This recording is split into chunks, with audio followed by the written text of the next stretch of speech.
Hello everyone, welcome to the first annual Todd Talks event.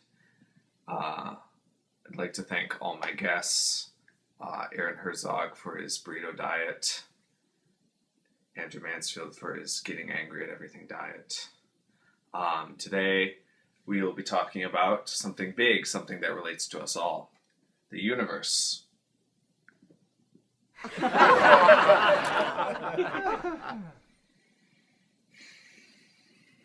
What is the universe? It revolves around everything. So many revolutions in our lives. The revolutions in Asia, in the Middle East, in various Arab areas. Revolution, it's about the planet we live on. It's about the Earth. This is an Earth much like our own. It revolves around a sun. It's a little small, but it's much like our own sun. We all live on the Earth. This is the revolution for our lives. This is a lazy Susan. It revolves around the table and brings us food. Oh, that pie looks nice. Yeah.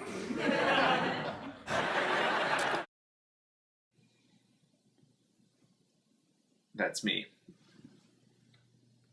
Looking good there. So people ask me, Todd,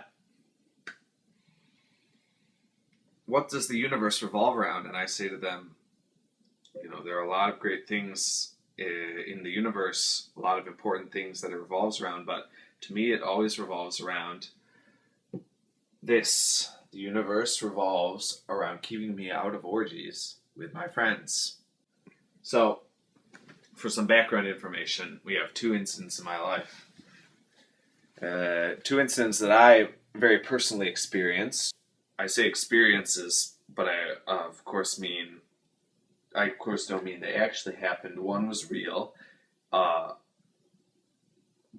not an orgy, and one was fake, but was an orgy. But they all coalesce to bring us one shattered ego, one desecrated libido in myself. But nevertheless, these are orgies to me, and they coalesce to equaling my shattered ego. So, first of all, we have to go back to my high school days, my senior year of high school. Just a young lad of 18, visiting a friend's house and trying to watch an erotic movie called The Dreamers. And The Dreamers is a strange film made in France, but involving any English actors. The characters speak rapidly between English and French, with no real reference for why they speak one language or the other. And to me, as the first erotic movie that I ever watched and paid attention to the plot, I had to say the plot was not interesting to me. The plot was stupid. But, of course, others viewing the movie with me at that time did. And coming from that, I can't judge the actual quality of The Dreamers. I question if anyone can, because who could possibly watch this movie without being wrapped up in a pseudo-orgy in the middle of a snowstorm with nowhere to go? So, this is a non-orgy for me, and really for anyone involved, just a sexy time for others beyond me. But let's get on to the idea of a real orgy. Now, these are bicycle men, and they're not having an orgy, but they're perhaps on their way to an orgy. Of course. So, the idea is...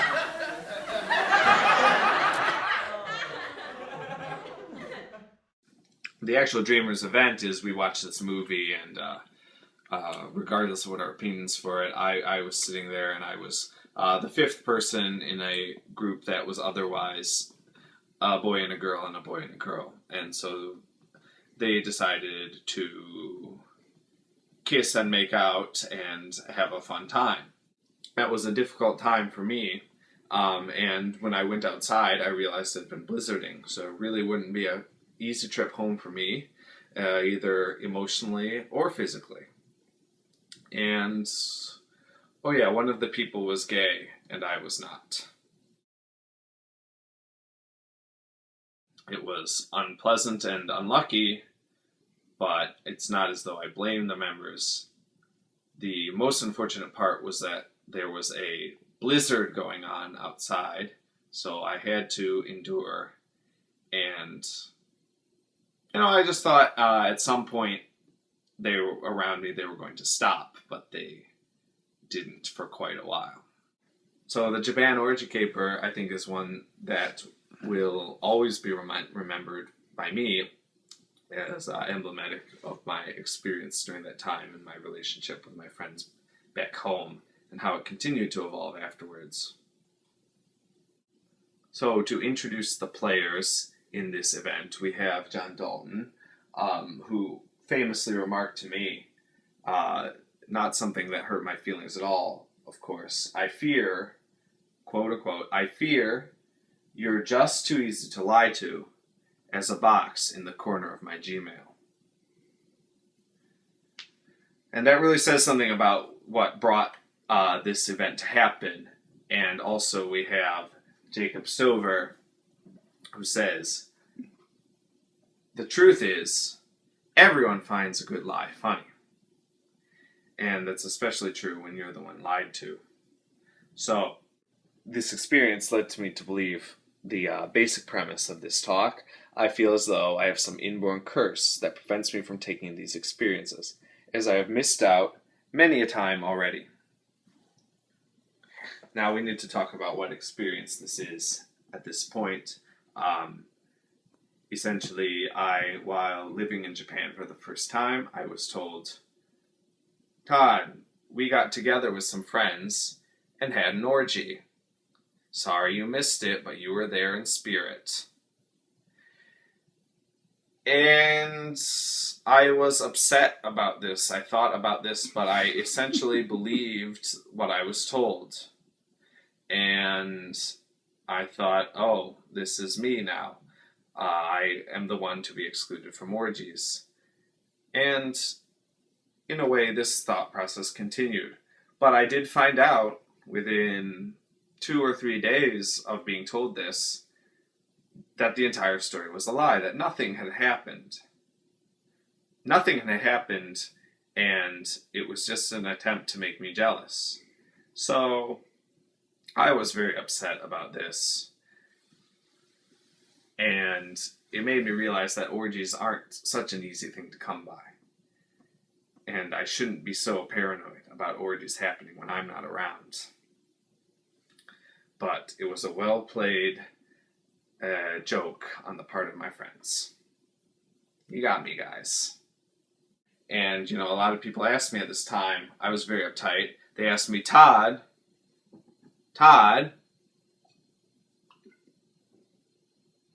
what's your problem? What's your problem? And I said, I don't know. To a lot of my times, thinking about what the universe is like, thinking about what it revolves around. And I definitely see there being a lack, a scarcity, as it were, of fun in the world. And I came up with this principle, for all universes omega, there exists a finite number of orgies, beta. And this is what I call Hargrave's Bacchanal scarcity principle. It's 2A of a longer treatise, but you get the idea. I mean, I am dealing with a universe where if one orgy happens and I'm not there, I won't have that orgy coming down the line. I'm dealing with a universe where if one orgy happens and I'm not in the area, that's it. That's one experience I'm not going to have for the rest of my life. But I keep thinking about the scarcity of the orgies or the fun that I could have in the universe, and it makes me realize, I have a scarcity consciousness, and I need to move towards an abundance awareness. And what really turned me on to this was this picture that I saw on Facebook. And I think, it's one of the more important things. You see, on the left, you have a really great person with an abundance awareness. On the right, you have someone in a very Todd-like pose here with a scarcity consciousness. I'm fearing change. I think I know it all. I'm watching TV every day. I say I should be keeping a journal. Here it says, I say I keep a journal, but I really don't. I'm not even to that level. I don't even say I keep a journal. I hate journals.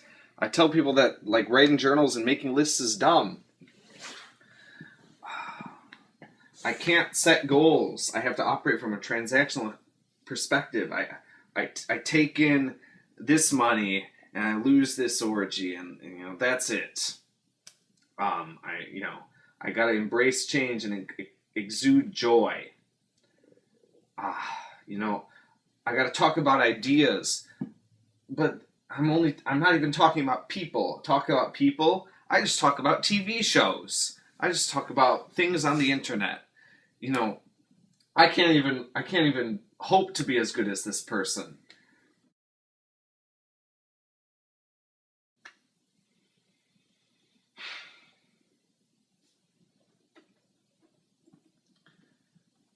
So we're in a dark place. Nothing seems to be coming up for us. Nothing's coming up Orgies for us. You're asking me, what does it all mean, Todd? What does it all mean? And I realize, there never was any orgy. There was 4 people making out, and there was a bad joke online. And I realize, maybe the orgies are still to come. And maybe the most important one is the orgy inside my mind. Thank you very much, everyone.